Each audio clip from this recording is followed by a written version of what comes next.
বন্ধুরা, রাজস্থানের মাটিতে যখন সূর্য তার সোনালি কিরণ ছড়াচ্ছিল তখন জয়পুর শহরের বাতাসে এক অদ্ভুত শান্তি বিরাজ করছিল। গোলাপি দেওয়ালগুলির ওপর আলো এমনভাবে নেমে আসছিল যেন ইতিহাস নিজেই তার রঙে হাসছিল। শহরের ঠিক মাঝখানে একটি পুরানো কিন্তু রাজকীয় হাবেলি দাঁড়িয়েছিল, যার দেওয়ালে পূর্বপুরুষদের সম্মান এবং অতীত সময়ের সুবাস এখনও মিশেছিল। সেই হাবেলির নাম ছিল সিংহনিবাস এবং সেই হাবেলির মালিক ছিলেন বিক্রম সিং। এমন একটি নাম যা জয়পুরের প্রতিটি বড় পরিবারে শ্রদ্ধা এবং গৌরবের সাথে নেওয়া হতো। বিক্রম সিং কোনো সাধারণ মানুষ ছিলেন না। তার রক্তে রাজকীয়তার মর্যাদা এবং কঠোর পরিশ্রমের ঘাম দুটোই মিশেছিল। তিনি তার পিতার উত্তরাধিকার কেবল সামলাননি, বরং তা দ্বিগুণ বাড়িয়েছিলেন। জয়পুর থেকে দিল্লি পর্যন্ত তার ব্যবসার আলোচনা ছিল এবং সবচেয়ে বড় কথা ছিল তার ধনসম্পদ এবং প্রতিপত্তি থাকা সত্ত্বেও তিনি ছিলেন একজন অত্যন্ত বিনয়ী মানুষ। মানুষের সাহায্য করা, গরিবদের মধ্যে কাপড় বিতরণ করা, স্কুল তৈরি করা, এই সবই ছিল তার জীবনের অংশ। তার স্ত্রী সুধা দেবী সিং জয়পুরের এক নামী পরিবারের মেয়ে ছিলেন। সৌন্দর্য এবং সংস্কার দুটিরই সংমিশ্রণ সুধা দেবীতে ছিল। তার চোখে এমন মমতা ছিল যে কেউ তাকে দেখত তার সমস্ত ক্লান্তি দূর হয়ে যেত। তিনি মন্দিরে গেলে শিশুরা ফুল নিয়ে তার দিকে ছুটে আসত, কারণ সবাই জানত যে সুধা দেবীর হাত সব সময় আশীর্বাদ দেওয়ার জন্যেই ওঠে। সিংহ দম্পতির বিবাহের 10 বছর হয়ে গিয়েছিল এবং তাদের সম্পর্ক কেবল স্বামী স্ত্রীরই ছিল না, বরং আত্মার মিলনের মতো ছিল। দুজন একে অপরের কথা না বলেই বুঝে যেতেন। হাবেলিতে সব সময় হাসি গুঞ্জরিত হতো। সকালে যখন বিক্রম খবরের কাগজ পড়তেন তখন সুধা তার জন্যে চা বানিয়ে আনতেন এবং দুজন একসাথে বসে কথা বলতেন। কখনো পুরনো গল্প শুনতেন, কখনো ভবিষ্যতের পরিকল্পনা করতেন। এই হাবেলিতে অনেক দাসদাসী ছিল, কিন্তু তাদের মধ্যে একটি নাম ছিল সবচেয়ে বিশেষ, হরি। সে প্রায় 25 বছরের রোগা পাতলা যুবক ছিল, যার চোখে সততা ঝিলিক দিত এবং মুখে ছিল বিনয়। হরি গ্রাম থেকে এসেছিল। যখন সে ছোট ছিল তখনই তার বাবা মা মারা গিয়েছিলেন। এক মন্দিরের পুরোহিত তাকে লালন পালন করে বড় করেছিলেন এবং যখন সে 17 বছরের হল তখন কাজের সন্ধানে জয়পুর চলে এলো। অনেক ঘোরার পর সে সিংহনিবাসে কাজ পেল। বিক্রম এবং সুধা দুজনেরই হরির নিষ্ঠা খুব পছন্দ হয়েছিল। হরি যে কোনো কাজ মন দিয়ে করত, ঝাড়ু দেওয়া হোক বা বাগানের গাছগুলিতে জল দেওয়া অথবা অতিথিদের চা পরিবেশন করা। সে প্রতিটি কাজে এমনভাবে নিজেকে সঁপে দিত যে হাবেলির বাকি দাসদাসীরাও তার দ্বারা অনুপ্রাণিত থাকত। সুধা দেবী তাকে অনেকবার দেখে বলতেন, বেটা, তুমি তো এই ঘরের ছোট সদস্যের মতো। আর হরি ঝুঁকে হাত জোর করে বলত, দেবীজি, আপনার আশীর্বাদ এটাই আমার সবচেয়ে বড় ধন। হাভেলির সকাল খুব সুন্দর হতো। সূর্যের প্রথম কিরণ যখন মার্বেলের মেঝেতে পড়ত তখন পুরো আঙিনা সোনালি হয়ে উঠত। হরি প্রতিদিন সকালে তাড়াতাড়ি উঠে মন্দির পরিষ্কার করত, তারপর তুলসীতে জল দিত এবং এরপর সুধা দেবীকে প্রণাম করতে যেত। সুধা দেবী প্রতিদিন ভগবানকে এই প্রার্থনা করতেন যে সবার ভালো হোক এবং ঘরে শান্তি বজায় থাকুক। বিক্রম সিংয়ের ব্যবসা বাড়ছিল, তার বাণিজ্য এখন আন্তর্জাতিক স্তরে পৌঁছে গিয়েছিল, কিন্তু তিনি কখনও তার কর্ম এবং তার শিকড়কে ভোলেননি। তিনি বলতেন, সম্পদের আসল অর্থ হল মানুষের সেবা করা, আর সুধা দেবী ছিলেন তার এই চিন্তার সবচেয়ে বড় শক্তি। দুজন মিলে প্রতি মাসে কোনো না কোনো গরিব বস্তিতে রেশন এবং ওষুধপত্র পাঠাতেন এবং অনেক অনাথ শিশুর পড়াশোনার খরচ বহন করতেন। হাভেলিতে উৎসবের নিজস্ব ভিন্ন রং থাকত। দীপাবলির সময় পুরো হাভেলি ঝলমল করে উঠত। প্রদীপ জ্বললে মনে হতো যেন আকাশের তারারা পৃথিবীতে নেমে এসেছে। হরি প্রতি বছর সবার আগে আঙিনা সাজাত, তারপর শিশুদের সাথে মিলে বাজি আনত, আর যখন সবাই পূজার পর প্রসাদ বিতরণ করত তখন সুধা দেবী সবার আগে হরিকে দিতেন এবং বলতেন, বেটা, তুমিও তো এই ঘরের আনন্দের অংশ। জয়পুরের সমাজে সিংহ পরিবারের নাম সম্মানের সাথে নেওয়া হতো, কিন্তু এই সম্মানের পেছনে শুধু ধন নয়, বরং তাদের নম্রতা এবং করুণা ছিল। লোকে বলতো, বিক্রম এবং সুধা মানবতাকে বাঁচিয়ে রেখেছেন। একদিন যখন সূর্য ডুবছিল এবং হাবেলির আঙ্গিনায় ঠান্ডা বাতাস বইছিল তখন সুধা দেবী হরিকে ডেকে বললেন, বেটা, তুমি আজ মন্দিরে গিয়ে ভগবানকে এই মিষ্টি অর্পণ করে দাও এবং এই ফুলগুলি সেখানকার পুরোহিতকে দিও। হরি মাথা নিচু করে বলল, দেবীজি, যেমন আপনি বলেন। তারপর সে প্রসাদ নিল এবং চলে গেল। সারা পথ তার মনে এক অদ্ভুত শান্তি ছিল। তার মনে হতো যে এই বাড়িতে কাজ নয় বরং সেবা করার সৌভাগ্য মিলেছে। রাতের সময় বিক্রম এবং সুধা হাভেলির ছাদে বসে তারা দেখছিলেন। বিক্রম বললেন, সুধা, কখনো কখনো ভাবি যে এই সব যা আমাদের কাছে আছে তা ভগবানের কৃপা এবং আমাদের উচিত তা সঠিক পথে লাগানো। সুধা হেসে বললেন, হ্যাঁ বিক্রম, ধনের আসল অর্থ তখনই হয় যখন তার মাধ্যমে কারো জীবন উন্নত হয়, না হলে এই হাভেলিও শূন্য। তাদের কথা হরিও শুনেছিল এবং সেই রাতে সে মনে মনে প্রতিজ্ঞা করেছিল যে সে সব সময় এই ঘরের প্রতি বিশ্বস্ত থাকবে, যাই ঘটুক না কেন। জয়পুরের ঠান্ডা বাতাসে সিংহনিবাসের জাঁকজমক ঝলমল করত, কিন্তু সেই জাঁকজমকের চেয়েও বেশি উজ্জ্বল ছিল সেখানকার পরিবেশ, যেখানে মানবতা, সম্মান এবং প্রেম প্রতিটি কোণায় শ্বাস নিচ্ছিল। বিক্রম এবং সুধার জগৎ সম্পূর্ণ লাগত, সব কিছুই ভারসাম্যপূর্ণ, সব কিছুই শান্ত। কেউ এটা ভাবতে পারত না যে আগত সময় এই হাভেলির দেওয়ালগুলি একদিন সেই যন্ত্রণার নীরব সাক্ষী হবে যা দেখে মানবতা পর্যন্ত কেঁপে উঠবে। সেই রাতে হাভেলির বাতাসে এক অদ্ভুত শান্তি ছিল, যেন সময় কিছু বলার আগেই নিজেই থেমে গিয়েছিল। বিক্রম সিং তার ঘরে পরের সকালের মিটিংয়ের কাগজ দেখছিলেন এবং সুধা দেবী রান্নাঘরে দুধ ফোটাচ্ছিলেন। তার মুখে সব সময়কার মতো ভারসাম্য এবং শান্তি ছিল, কিন্তু সম্ভবত নিয়তি সেই শান্তি চুরি করার সংকল্প করে রেখেছিল। সকালবেলা ছিল। সূর্যের প্রথম কিরণ যখন হাভেলির দেওয়ালগুলিতে ধাক্কা খেয়ে আঙিনায় ছড়ালো, তখন বিক্রম তৈরি হয়ে তার ড্রাইভারের সাথে বেরোলেন। হরি দরজা খুলে শ্রদ্ধাভরে বলল, মালিক, তাড়াতাড়ি ফিরে আসবেন, দেবীজি বলেছেন আজ আপনি দেরি করবেন না। বিক্রম হেসে দিলেন, বললেন, হরি, আমি চেষ্টা করব, আজ শুধু সামান্য মিটিং আছে, তারপর ফিরে আসব। হাভেলির আঙিনা আবার শান্ত হয়ে গেল। সুধা দেবী মন্দিরে আরতি করছিলেন এবং হরি গাছগুলিতে জল দিচ্ছিল। বাতাসে ঘণ্টার শব্দ গুঞ্জরিত হচ্ছিল, কিন্তু কিছুক্ষণ পর সেই শান্তি যেন কেঁপে উঠল। দূর থেকে সাইরেনের আওয়াজ শোনা গেল, প্রথমে ধীরে, তারপর ধীরে ধীরে তা তীব্র হতে লাগল। জয়পুরের রাস্তাগুলিতে সেদিন ভিড় জমে গিয়েছিল। সূর্যের আলো ধুলোয় হারিয়ে গিয়েছিল এবং রাস্তার এক জায়গায় জনতা জড়ো হয়েছিল। একটি গাড়ি উল্টে গিয়েছিল এবং তার পাশে পুলিশকর্মীরা কোনো আহত ব্যক্তিকে বের করছিলেন। খবরের কাগজের ফটোগ্রাফাররা ছুটে এসে ছবি তুলছিলেন এবং একজন নার্স অ্যাম্বুলেন্সে অক্সিজেন লাগাচ্ছিলেন। সেই গাড়ির নাম্বার প্লেটে লেখা ছিল RJ4, R989 এবং 99, এবং এটাই ছিল সেই নাম্বার যা বিক্রম সিংয়ের গাড়ির ছিল। খবর বিদ্যুতের মতো ছড়িয়ে পড়ল। কেউ হাভেলির নাম্বারে ফোন করল। হরি ফোন তুলল। ওপার থেকে কোনো অচেনা কণ্ঠস্বর বলল, এটা কি সিংহনিবাস? আমি পুলিশ কন্ট্রোল রুম থেকে বলছি। আপনার মালিক বিক্রম সিংয়ের দুর্ঘটনা হয়েছে। আপনি এখনই সবাই মানসিং হাসপাতালে পৌঁছান। হরির শ্বাস যেন থেমে গেল। সে তোতলামো করে বলল, কি হয়েছে তাকে? ওপার থেকে জবাব এলো, তাড়াতাড়ি আসুন, অবস্থা গুরুতর। হরি দৌড়ে ভেতরে গেল। সুধা দেবী তখন পূজার পর তুলসীতে জল দিচ্ছিলেন। সে কাঁপতে কাঁপতে বলল, দেবীজি, সাহেবের দুর্ঘটনা হয়েছে, পুলিশের ফোন এসেছে, হাসপাতালে যেতে হবে। সুধার হাত থেকে প্রদীপ পড়ে গেল এবং তেলের ছোট একটি দাগ মেঝেতে ছড়িয়ে পড়ল। তিনি কিছু না বলে শুধু ভগবানের মূর্তির দিকে তাকালেন এবং মনে মনে কিছু বিড়বিড় করলেন। তারপর দ্রুত ওড়না পরে হরির সাথে বাইরে বেরিয়ে পড়লেন। রাস্তায় গাড়িগুলি যেন কুয়াশায় ভেসে বেড়াচ্ছিল। সুধার মনে শুধু একটি শব্দ গুঞ্জরিত হচ্ছিল, হে ভগবান, আমার বিক্রমের যেন কিছু না হয়। হাসপাতালে পৌঁছালেন তো নীরবতা বিরাজ করছিল। ডাক্তাররা বাইরে দাঁড়িয়েছিলেন। তাদের মুখে সেই ভাব ছিল যা এমন কোনো ব্যক্তির মুখে থাকে যিনি এই মাত্র কাউকে হারিয়েছেন। হরি দৌড়ে গিয়ে জিজ্ঞেস করল, সাহেব কোথায়? ডাক্তার মাথা নিচু করে ধীরে ধীরে বললেন, অনেক চেষ্টা করেছি, কিন্তু তিনি আর নেই। সময় যেন থেমে গেল। সুধার কানে সেই শব্দগুলি গুঞ্জরিত হতে লাগল, তিনি আর নেই, তিনি আর নেই। তার ঠোঁট খুলল, কিন্তু কোনো শব্দ বেরোল না, চোখের জলও পড়ল না, শুধু এক ঠান্ডা নীরবতা সব কিছুকে ঘিরে ধরল। হরি সেখানেই দাঁড়িয়েছিল, তার মাথা ঝুঁকে গেল, তার হাত কাঁপছিল। সুধা ধীরে ধীরে মেঝেতে বসে পড়লেন এবং দু হাত জোর করে বললেন, হে ভগবান, যদি এটাই তোর ইচ্ছা হয় তবে এখন আমার কি হবে? হাসপাতাল থেকে যখন দেহ বাইরে আনা হল, তখন সূর্য অস্ত যাচ্ছিল। জয়পুরের বাতাসে এখন ঠান্ডা মিশছিল। পুরো শহরে খবর ছড়িয়ে পড়েছিল যে বিক্রম সিং আর এই পৃথিবীতে নেই। হাভেলির বাইরে সাংবাদিকরা ক্যামেরা লাগিয়ে দাঁড়িয়েছিলেন। ভেতরে আত্মীয় স্বজনরা আসা যাওয়া করছিলেন এবং কাঁদতে কাঁদতে সুধাকে সান্ত্বনা দিচ্ছিলেন। কিন্তু তিনি কারো কথা শুনতে পারছিলেন না।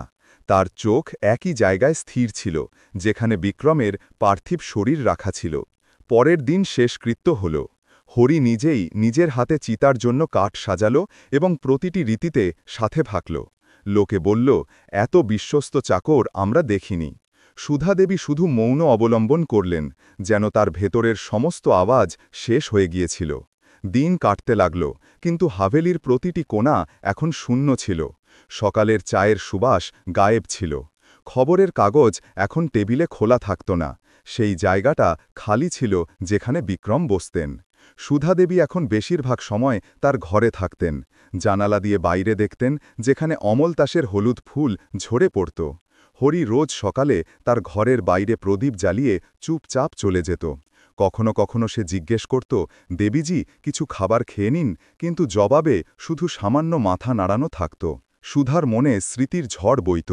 বিক্রমের হাসি, তার কথা, তার সাথে কাটানো মুহূর্ত, সব যেন কোনো পুরানো চলচ্চিত্রের মতো বারবার ফিরে আসত।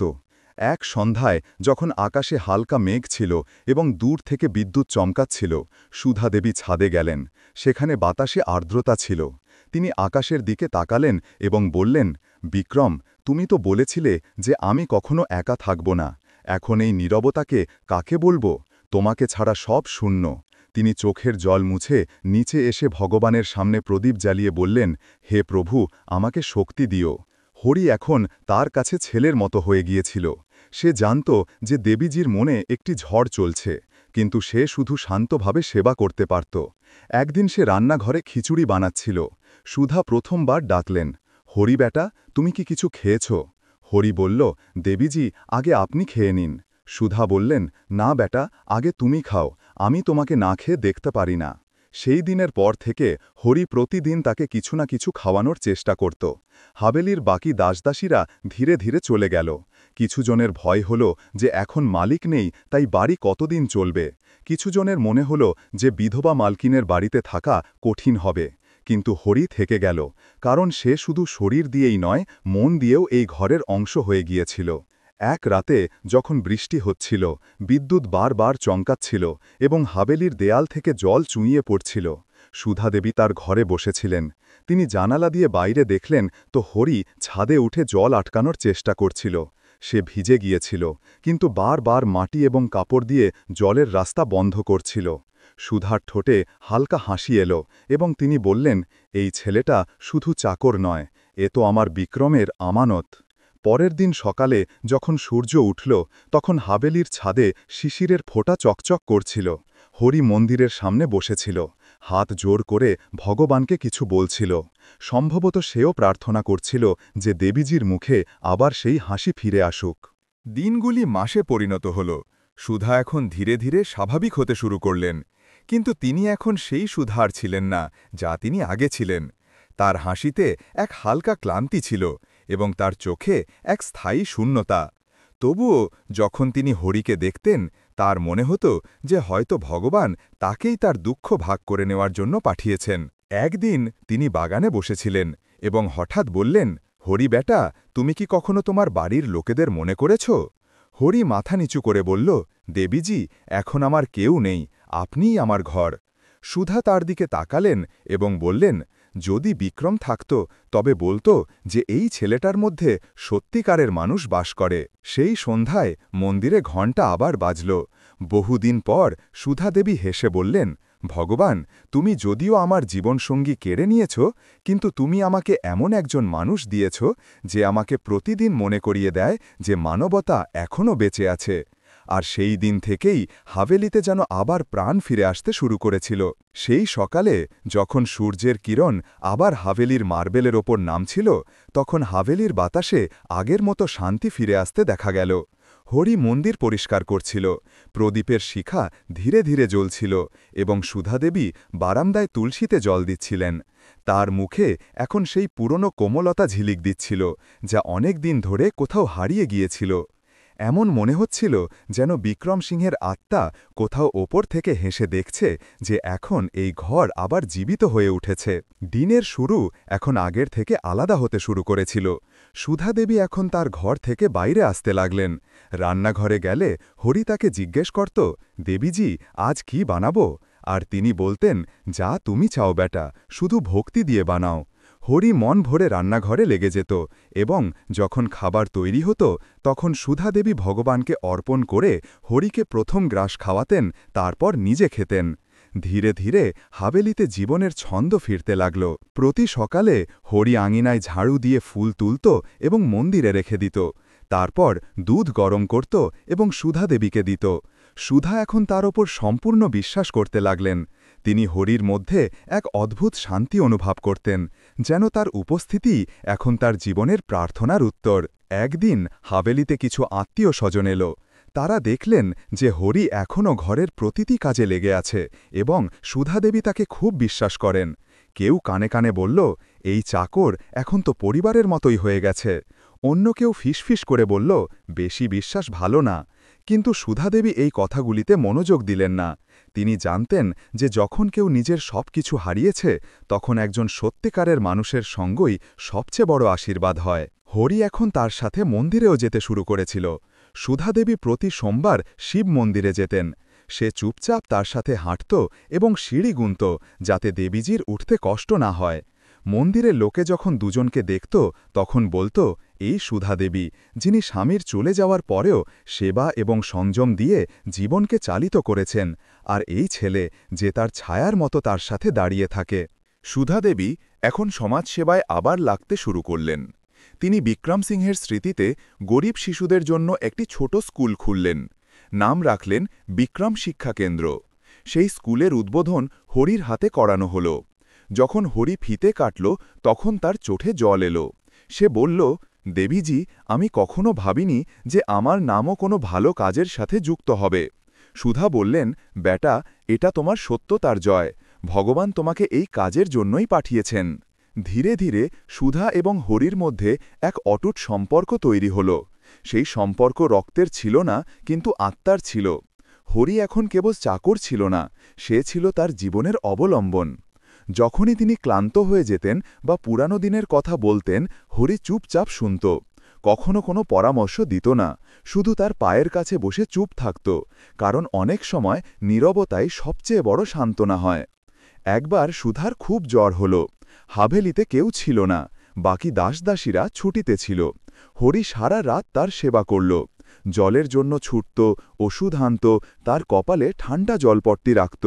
সকালে যখন ডাক্তার এলো তখন বলল, এই ছেলে সত্যিকারের ছেলের মতো সেবা করছে। সুধার চোখ জলে ভরে এলো। তিনি বললেন, বেটা, আজ যদি আমি সুস্থ থাকি তবে তোমার জন্যই। সেই দিনগুলিতে হাভেলির বাইরে সমাজের কথা আবার চলতে লাগল। লোকে বলতে লাগল যে সুধা এখন একা এবং এই হরি সারা দিন তার সাথে থাকে। কিন্তু সুধা পরোয়া করলেন না। তিনি বললেন, সমাজ তাই বলে যা সে বুঝতে পারে না। ভগবান আমাকে একটি ছেলে দিয়েছে এবং আমি তাকে নিজের ছেলের মতোই দেখি। হরি এখন প্রতিদিন মন্দিরের পর কিছু গরিবদের মধ্যে খাবার বিতরণ করত। সুধাদেবী বলতেন, বেটা, যখন তুমি বিতরণ করো তখন আমার মনে হয় যেন বিক্রম নিজেই লোকেদের খাওয়াচ্ছেন। ধীরে ধীরে হাভেলির নাম আবার জয়পুরে গুঞ্জরিত হতে লাগল। কিন্তু এবার কারণ ধন নয়, বরং সেবা ছিল। একদিন যখন আকাশে হালকা রোদ ছিল, সুধাদেবী বাগানে বসেছিলেন। হরি পাশে গাছগুলিতে জল দিচ্ছিল। তিনি জিজ্ঞেস করলেন, বেটা, তুমি কি কখনো কিছু চেয়েছ ভগবানকে?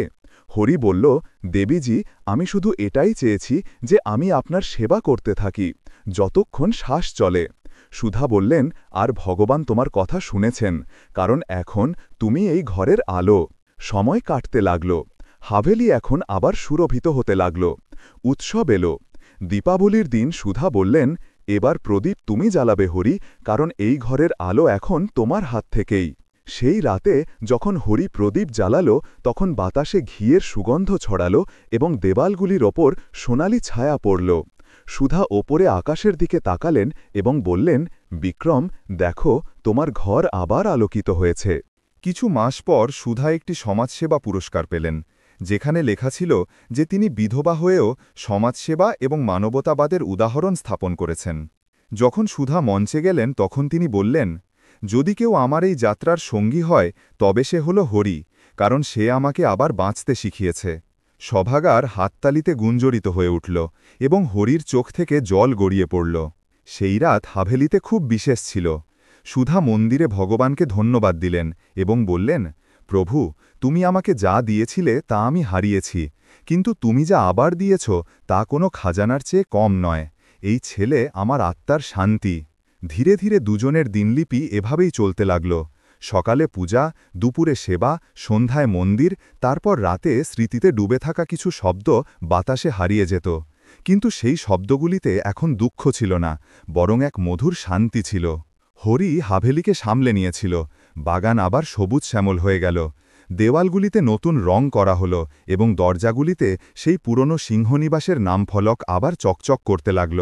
জয়পুরের লোকেরা এখন বলতো যে সিংহনিবাস এখন মানবতাবাদের এক উদাহরণ হয়ে উঠেছে এবং সবাই জানত যে এর পেছনে সেই বিধবা মালকিন এবং তার গরিব সেবকের প্রেম নয়, বরং করুণা এবং সমর্পণের সম্পর্ক ছিল। রাতের সময় যখন হাভেলিতে প্রদীপ জ্বলত এবং মন্দিরের ঘণ্টা বাজত, তখন এমন মনে হতো যেন কোথাও দূর থেকে বিক্রমের আত্মা বলছে, সুধা, তুমি আমার অভাব সেই মানুষটি দিয়ে পূর্ণ করেছ যাকে হয়তো আমি তোমার কাছে পাঠিয়েছিলাম। এবং সেই রাতে হাভেলির দেওয়ালগুলি প্রথমবার শান্তিতে ঘুমাল, কারণ এখন সেখানে দুঃখ ছিল না, সেখানে এখন মানবতা বাঁচত। জয়পুরের বাতাসে এখন আবার রমরমা ছিল। সিংহনিবাসের খোলা দরজা থেকে আসা ধূপকাঠির গন্ধ পুরো মহল্লায় ছড়িয়ে যেত। সকাল সন্ধ্যায় মন্দিরের ঘণ্টা বাজত এবং পথচারীরা বলত, এই সেই বাড়ি যেখানে একসময় শোক ছিল, এখন আশীর্বাদ গুঞ্জরিত হয়। কিন্তু যত তাড়াতাড়ি সুখ ফিরে আসে তত তাড়াতাড়ি পৃথিবীটা মেনে নেয় না। লোকেদের নজর এখন হাভেলির দিকে কিছু অন্য অর্থে উঠতে শুরু করল। কিছুজন বলল যে সেই চাকর এখন প্রয়োজনের চেয়ে বেশি কাছে এসে গেছে। কিছুজন বলল মালকিন এখন অন্য কারো ওপর নির্ভর করে বাঁচছেন এবং এটাই সমাজের নিয়ম ভাঙা। শহরের এক মহিলা তার প্রতিবেশীকে বললেন যে সুধাদেবী এখন আগের মতো নেই। সব জায়গায় সেই ছেলেটিকে সাথে রাখেন, মন্দিরে যান তো সেও সাথে যায়, অতিথি এলে সেই চা দেয় এবং সুধাদেবী তাকে ছেলের চেয়ে বেশি সম্মান দেন। কেউ বলল যে যখন নারী একা হয়ে যায় তখন লোকে কিছু না কিছু ভেবে নেয়, কিন্তু সত্যিটা কি তা কারও জানা ছিল না। সুধাদেবীর কানে এই কথাগুলি পৌঁছাত, কিন্তু তিনি চুপ থাকতেন। তার মুখে এখন সেই ধৈর্য ছিল। তিনি জানতেন যে মানবতার পথ সহজ নয়। যখনই কেউ তার সামনে সমাজের কথা বলত, তখন তিনি হেসে বলতেন, ভগবান সব দেখছেন, আমাকে কাউকে প্রমাণ করার দরকার নেই। এবং তারপর তিনি মন্দিরে চলে যেতেন, যেখানে ঘণ্টার শব্দের মাঝে তিনি শান্তি পেতেন। জয়পুরের বাতাসে এখন আবার রমরমা ছিল। সিংহনিবাসের খোলা দরজা থেকে আসা ধূপকাঠির গন্ধ পুরো মহল্লায় ছড়িয়ে যেত। সকাল সন্ধ্যায় মন্দিরের ঘণ্টা বাজত এবং পথচারীরা বলত, এই সেই বাড়ি যেখানে একসময় শোক ছিল, এখন আশীর্বাদ গুঞ্জরিত হয়। কিন্তু যত তাড়াতাড়ি সুখ ফিরে আসে তত তাড়াতাড়ি পৃথিবীটা মেনে নেয় না। লোকেদের নজর এখন হাভেলির দিকে কিছু অন্য অর্থে উঠতে শুরু করল। কিছুজন বলল যে সেই চাকর এখন প্রয়োজনের চেয়ে বেশি কাছে এসে গেছে। কিছুজন বলল মালকিন এখন অন্য কারো ওপর নির্ভর করে বাঁচছেন এবং এটাই সমাজের নিয়ম ভাঙা। শহরের এক মহিলা তার প্রতিবেশীকে বললেন যে সুধাদেবী এখন আগের মতো নেই। সব জায়গায় সেই ছেলেটিকে সাথে রাখেন, মন্দিরে যান তো সেও সাথে যায়, অতিথি এলে সেই চা দেয় এবং সুধাদেবী তাকে ছেলের চেয়ে বেশি সম্মান দেন। কেউ বলল যে যখন নারী একা হয়ে যায় তখন লোকে কিছু না কিছু ভেবে নেয়, কিন্তু সত্যিটা কি তা কারও জানা ছিল না। সুধাদেবীর কানে এই কথাগুলি পৌঁছাত, কিন্তু তিনি চুপ থাকতেন। তার মুখে এখন সেই ধৈর্য ছিল। তিনি জানতেন যে মানবতার পথ সহজ নয়। যখনই কেউ তার সামনে সমাজের কথা বলত, তখন তিনি হেসে বলতেন, ভগবান সব দেখছেন, আমাকে কাউকে প্রমাণ করার দরকার নেই। এবং তারপর তিনি মন্দিরে চলে যেতেন, যেখানে ঘণ্টার শব্দের মাঝে তিনি শান্তি পেতেন। হরি এখন আগের চেয়ে বেশি সতর্ক থাকতে শুরু করল। সে চেষ্টা করত যে বাইরের লোকেদের সামনে কখনো প্রয়োজনের চেয়ে বেশি না কথা বলে, না দেখা দেয়, কারণ সে চাইত না যে তার কারণে দেবীজির কোনো দুঃখ হোক। তবুও যখন কেউ কিছু উল্টোপাল্টা বলত, তখন তার ভেতরে আগুন জ্বলে উঠত। কিন্তু সে সেই আগুনকে কখনো শব্দে পরিণত হতে দিত না, শুধু চুপ থেকে কাজ করত। একদিন হাভেলিতে কিছু আত্মীয় স্বজন এলো। তাদের মধ্যে একজন বলল, সুধা, এখন তো তোমার বয়সও হয়ে গেল, কেননা তুমি কোনো আশ্রমে চলে যাও, সেখানে বিধবাদের সঙ্গ হয়, হরির মতো চাকরদের থেকেও মুক্তি পেয়ে যাবে। সুধা তার কথা শুনলেন এবং শান্তস্বরে বললেন, আমি যেখানে ভগবানের সেবা করতে পারি সেটাই আমার আশ্রম, এবং হরি আমার ছেলের মতো, যাকে ভগবান আমার জন্য পাঠিয়েছেন। যদি তোমরা এই কথা বুঝতে না পারো তবে এটাই তোমাদের কমতি। সেই দিনের পর সেই আত্মীয় স্বজনরা আর হাবেলিতে আসেনি, কিন্তু কথা থামেনি। ধীরে ধীরে এই আলোচনা জয়পুরের খবরের কাগজেও পৌঁছে গেল। এক রিপোর্টার লিখল, সিংহ নিবাসে এখন এক নতুন গল্প লেখা হচ্ছে, যেখানে বিধবা মালকিন এবং চাকরের সম্পর্ক প্রশ্নের মুখে। যখন এই খবর সুধার কাছে পৌঁছাল, তখন তিনি খবরের কাগজটি দেখলেন এবং তারপর তা মন্দিরের প্রদীপে রাখলেন। কাগজটি জ্বলে গেল, ছাই উঠতে লাগল এবং তিনি বললেন, যখন সত্য আত্মায় বাসা বাঁধে তখন মিথ্যার শব্দ দিয়ে তাকে জ্বালানো যায় না। হরি বলল, দেবীজি, আমার মনে হয় আমার এখান থেকে অন্য কোথাও চলে যাওয়া উচিত। আমি চাই না যে আমার কারণে আপনার নাম খারাপ হোক। সুধা তার চোখে তাকালেন এবং বললেন, বেটা, যদি তুমি চলে যাও তবেই ঘর আবার শূন্য হয়ে যাবে। আমি জীবনে সব কিছু হারিয়েছি। এখন যদি তুমিও চলে যাও তবে আমার শ্বাসও চলে যাবে। তুমি কি চাও যে এই ঘর আবার অন্ধকারে ডুবে যাক? হরি মাথা নিচু করে বলল, দেবীজি, আমি কোথাও যাব না, যদিও লোকে যা খুশি বলুক। সেই রাতে হাবেলির আঙিনায় বাতাস তীব্র ছিল, যেন সমাজের সমস্ত ফিসফিসানি একসাথে দেওয়ালগুলিতে ধাক্কা খাচ্ছিল। কিন্তু মন্দিরের প্রদীপের শিখা স্থির ছিল, তা নিভল না। সেই শিখা যেন বলছিল যে সত্যকে মিথ্যার ঝড় নাড়াতে পারে না। সুধা দেবী ভগবানকে বললেন, প্রভু, তুমি সাক্ষী থেকো, আমি আমার কর্ম দিয়ে কাউকে আঘাত করব না, যদিও লোকে আমাকে যা খুশি বলুক। পরের দিন সুধা দেবী সিদ্ধান্ত নিলেন যে তিনি সিংহ ট্রাস্টের সমস্ত সম্পত্তি সমাজসেবার জন্য দান করবেন, এবং সেই ট্রাস্টের ম্যানেজার হবে হরি। শহরে এই খবর ছড়ালো তো সবাই অবাক হয়ে গেল। কেউ বলল তিনি পাগল হয়ে গেছেন, কেউ বলল এই সব হরির প্রভাব। কিন্তু সুধা বললেন, এটা আমার স্বামীর আত্মার ইচ্ছা ছিল, যা এখন আমার কর্ম দিয়ে পূরণ হচ্ছে। হরি প্রতিটি কাগজে স্বাক্ষর করল, কিন্তু প্রতিবার বলল, দেবীজি, আমি তো শুধু একটা মাধ্যম, সমস্ত প্রশংসা আপনার। সুধা বললেন, না বেটা, এখন এই সব তোমারও, কারণ তুমি এই ঘরকে বাঁচিয়ে রেখেছ। যে মানুষটি আমাকে ভাঙতে দেয়নি তাকে আমি কিভাবে আলাদা মনে করি। ধীরে ধীরে হাবেলিতে আবার শান্তি ফিরে এলো, কিন্তু বাইরের পৃথিবী এখনও কথা বলছিল। কেউ বলতো এই সম্পর্ক পবিত্র নয়, কেউ বলতো এটা মমতা। কিন্তু সত্য শুধু হাবেলির দেওয়ালগুলি জানত, যা প্রতিদিন দেখত যে কিভাবে একজন বিধবা তার দুঃখকে সেবায় পরিবর্তন করছেন এবং কিভাবে একজন গরিব চাকর তার বিনয় দিয়ে মানবতার মুখ তৈরি করছে। সময় কাটতে লাগল। হাভেলি দেওয়ালগুলিতে এখন পিতলের প্রদীপের চকচক স্থায়ী হয়ে গিয়েছিল। প্রতি সকালে হরিমন্দিরের আঙিনা ধূত এবং সুধাদেবী সেখানে বসে তুলসীতে জল দিতেন। সূর্যের প্রথম কিরণ যখন তাদের দুজনের ওপর পড়ত, তখন মনে হতো যেন ভগবান নিজেই তাদের ওপর আশীর্বাদ বর্ষণ করছেন। কিন্তু ভগবানের লীলা কখনো পরীক্ষা ছাড়া সম্পূর্ণ হয় না। একদিন নগর পরিষদের কিছু কর্মকর্তা হাভেলিতে এলেন। তারা বললেন, দেবীজি, এখন এই ট্রাস্ট সরকারি তদন্তের আওতায় আছে। কিছু লোক অভিযোগ করছে যে আপনি সমস্ত সম্পত্তি এক চাকরের নামে করেছেন। এটা অনুচিত এবং আমাদের সমস্ত নথি দেখতে হবে। সুধাদেবী বললেন, সব কাগজ খোলা আছে, আমার কর্মও খোলা আছে, যা চাও দেখে নাও, তবে মনে রেখো এই হাভেলির আত্মাকে আঘাত করো না। কর্মকর্তারা কাগজ দেখলেন, রেজিস্টার উল্টোপাল্টা করলেন এবং যাওয়ার আগে একজন ধীরে ধীরে বললেন, দেবীজি, আজকাল পৃথিবী সত্যিকারের লোকেদের ওপর সন্দেহ করে, মিথ্যার ওপর নয়। হয়তো এটাই যুগ। হরি সবকিছু শুনল, কিন্তু কিছু বলল না। পরের দিন খবরের কাগজে আবার খবর ছাপা হলো যে সিংহ ট্রাস্টের ওপর তদন্ত বসেছে, যে হয়তো হরি মালকিনকে ভুলিয়ে সমস্ত সম্পত্তি নিজের নামে করিয়ে নিয়েছে। সুধাদেবী যখন এই খবর দেখলেন, তখন তিনি সেই খবরের কাগজটি মন্দিরের বেদির নিচে রেখে দিলেন এবং ভগবানকে বললেন, প্রভু, যদি এই সব তোর পরীক্ষাই হয় তবে আমাকে শক্তি দাও, আমি যেন না পড়ি। হরি দেখল যে দেবীজির চোখে জল। সে বলল, দেবীজি, যদি আপনি বলেন তবে আমি নিজেই সব সম্পত্তি আপনার নামে ফিরিয়ে দিই।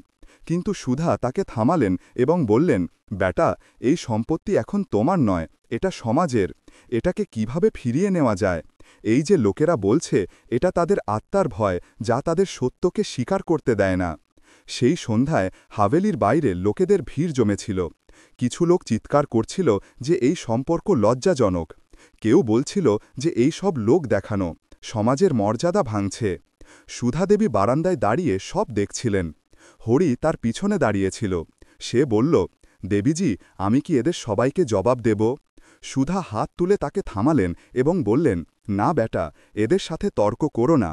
এদের চিৎকার সময়ের সাথে সাথে নিজে থেকেই শেষ হয়ে যাবে। যতক্ষণ আমাদের হৃদয়ে সত্য আছে ততক্ষণ কেউ আমাদের নত করতে পারবে না। তারপর তিনি সিঁড়ি দিয়ে নেমে ভিড়ের সামনে এসে দাঁড়ালেন। সবাই হঠাৎ চুপ হয়ে গেল। তিনি বললেন, তোমরা সবাই যা দেখছ তা পাপ নয়, এটা সেই সম্পর্ক যা ভগবান দিয়েছেন। যখন আমার সব কিছু চলে গেল তখন এই ছেলেটিই ছিল যে আমার স্বামীর ছবির ওপর প্রদীপ জ্বালিয়েছিল। যখন আমি ক্ষুধায় কাঁদছিলাম তখন এ আমার জন্য জল এনেছিল। যখন আমি ভেঙে পড়েছিলাম তখন এ আমাকে সামলেছিল। যদি এটা অপরাধ হয় তবে আমি বারবার এটা করব, কারণ এটাই মানবতা। ভিড়ের মধ্যে নীরবতা নেমে এলো। কোনো এক বুড়ো মানুষ বলল, দেবীজি, আমাদের ভুল হয়েছে। আমরা পৃথিবীর চোখ দিয়ে দেখছিলাম, মনের চোখ দিয়ে নয়। কিছু লোক মাথা নিচু করে ফিরে গেল। কিছু জনের মুখে লজ্জা ছিল, কিন্তু কিছুজন এখনও ঈর্ষায় ডুবেছিল। সেই রাতে জয়পুরের আকাশে তারারা যেন হাসছিল। হাভেলির দেওয়ালগুলি যেন বিক্রম এবং সুধার স্মৃতিতে নীরবে প্রণাম করছিল। আর হরি, যে একসময় শুধু একজন গরিব সেবর ছিল, এখন হয়ে উঠেছিল একটি জীবন্ত কিংবদন্তি। তার নিষ্ঠা এবং মানবতার গল্প জয়পুরের প্রতিটি গলিতে ছড়িয়ে পড়ল। সময়ের সঙ্গে হরি বুড়ো হল, কিন্তু তার চোখে সেই একই আলো ছিল যা সুধাদেবী প্রথম দিন দেখেছিলেন।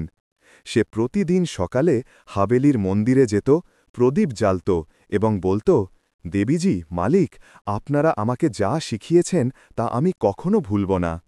হাভেলির বাগানে এখনও তুলসী গাছ দাঁড়িয়ে থাকত, আর সেই গাছের ছায়ায় হরি বসে শিশুদের গল্প বলত, বিক্রম এবং সুধার গল্প, যারা তাকে শিখিয়েছিল যে সত্যিকারের ধন হল হৃদয়ের উদারতা। জয়পুরের মানুষ এখনও সিংহনিবাসের গল্প বলে। তারা বলে, এই হাভেলিতে এক বিধবা এবং এক সেবক এমন এক ইতিহাস রচনা করেছিল যা সময়ের ঝড়েও অটুট থেকে গেছে। আর যখনই কেউ এই গল্প শোনে তার মনে একটাই প্রশ্ন জাগে, সত্য এবং মানবতার এই বন্ধন কি সত্যিই এত শক্তিশালী হতে পারে? আর হাভেলির দেওয়ালগুলি নীরবে উত্তর দেয়, হ্যাঁ, পারে। শেষ।